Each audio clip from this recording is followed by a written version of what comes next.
4 suspects at large after stealing an ATM machine.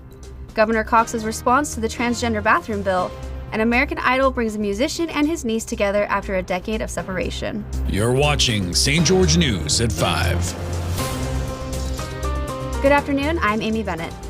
2 suspects and 2 people of interest are still at large after stealing an ATM in Littlefield, Arizona on Sunday morning.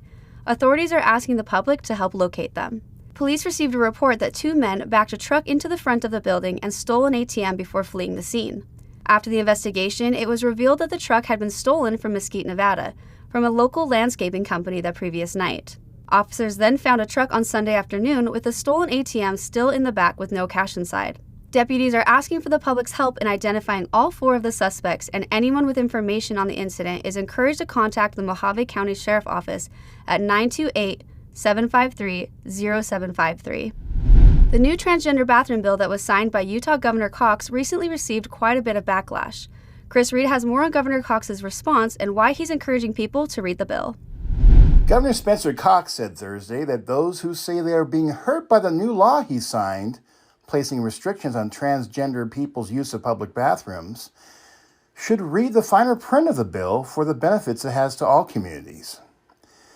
During the taping Thursday of the PBS Utah Monthly Governor's Press Conference program, Cox responded to questions from St. George News about concerns expressed by those who attended the January 30th rally at Utah Tech, urging the governor not to sign the bill designated as HB 257.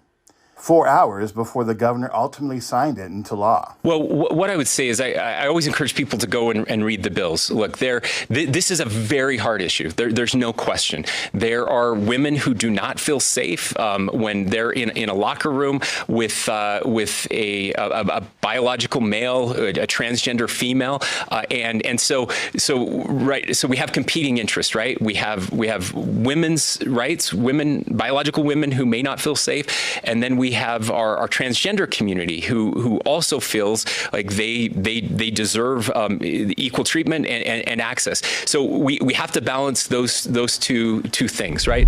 At the latest Dixie Regional Transportation Expo held on Tuesday, Washington County unveiled several new projects slated for 2024, along with updates on the expected completion times for ongoing construction. Now let's turn to Maury Kessler for further details on the expo.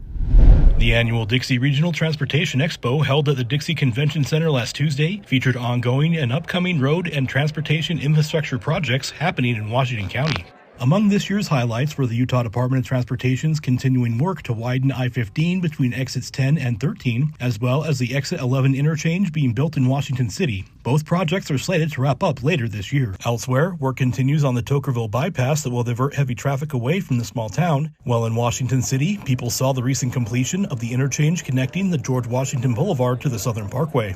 The Bureau of Land Management was also at the expo with representatives on hand to talk about issues related to the Northern Corridor, while also promoting the creation of a mountain bike trail system on the West Mountain and highlighting improvements being made to the popular Anasazi Trail. Thanks, Maury. A Dixie High School alumni and former cadet who has been battling brittle bone disease since his birth will soon be receiving a potentially life-saving surgery. Here's Haven Scott with the story of Dane Norse and this specific surgery that could save his life.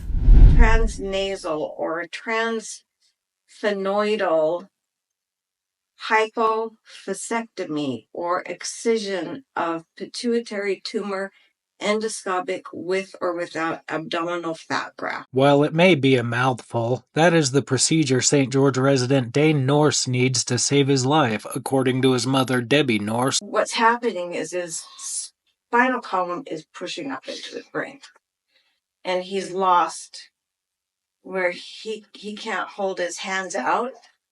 About as far as I can go with this hand. After one operation in Salt Lake City, her doctors in St. George recommended a very high-risk procedure. So I panicked, and I just talked to his primary care provider, Carl Torgerson, here in St. George, and he said, I'm not happy with that. So we went to Dr. Manwaring, and he said there is one man in the United States that he's a neurosurgeon, and he's basically invented this procedure. After more than 20 operations, Dane said he's used to hospitals, just not risky procedures. I keep thinking that, something bad could go wrong.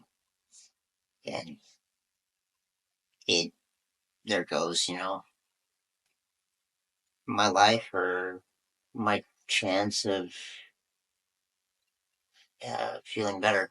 Dane Norse graduated from Dixie High School in 2015, a proud member of the Air Force Junior Reserve Officer Training Corps. Photography, history, ROTC, and Cyber Patriot. I was never any good at it, but I tried. Senior Master Sergeant Kevin Robinson told St. George News that Dane earned many medals during his service for good conduct, cybersecurity, special teams, longevity of service, and best dressed. The Dixie High Cyber Patriots team finished second at the Utah State Cybersecurity Competition with Dane's help during his last year in high school, Robinson added. Dane's father, KSL anchorman Dick Norse, spent more than 4 decades delivering the news on Channel 5, watching Dad inform the residents of Utah and surrounding states about the hot topics of the day never got old. I had a hard time getting most of the kids to sleep because they all wanted to watch him.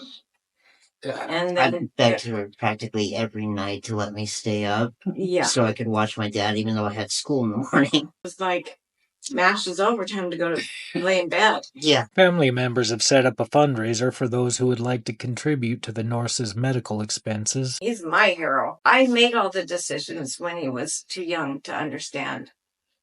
And this decision, he didn't blink an eye. A decade-long separation ends in a heartwarming reunion as musician Matthew Lopez meets his niece for the first time in person on American Idol. Here's Jesse Bang with more on the story.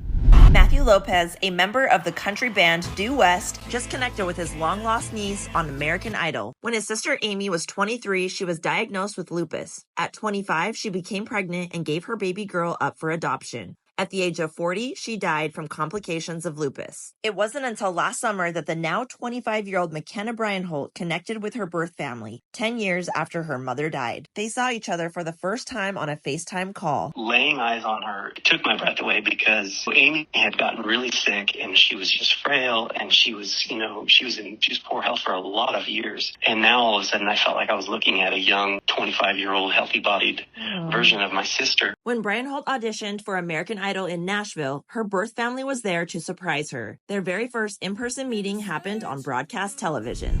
Thank you for watching St. George News at 5. I'm Amy Bennett with St. George News, your #1 source for local news. This has been St. George News at 5.